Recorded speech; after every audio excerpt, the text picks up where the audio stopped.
Hey guys, welcome back. In this video I'm going to show you how you can delete Davinci Resolve cache. So we will use built-in management tools for quick cleanup or manual delete files from your drive. So um, if we want to clear the cache for your current project without digging through folders, go here to the playback menu. At the top, select delete render cache. Choose one of the three options. So we have all, wipes every render file for the current project, unused, delete renders for clips you have deleted or changed, and select clips only clears the cache for clips highlighted in your timeline.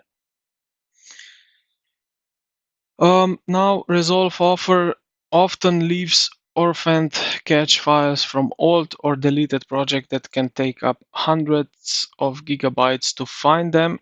We will go here to the project settings at the bottom right corner, this gear icon, then click master settings and scroll down to working folders.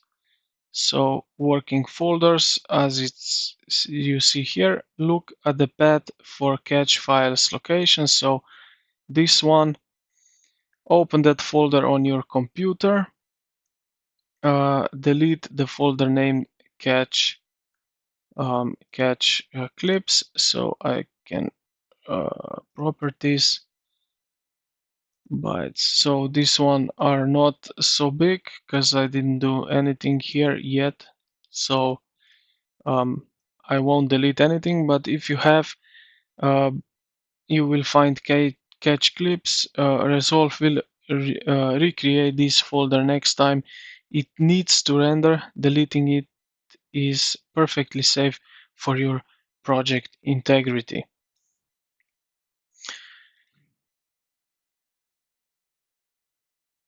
Now, I think this is basically it, how you can delete cache in Davinci Resolve. I hope this video helped you out. If you did, consider to like the video and subscribe to the channel. Thank you for watching, and I will see you in the next.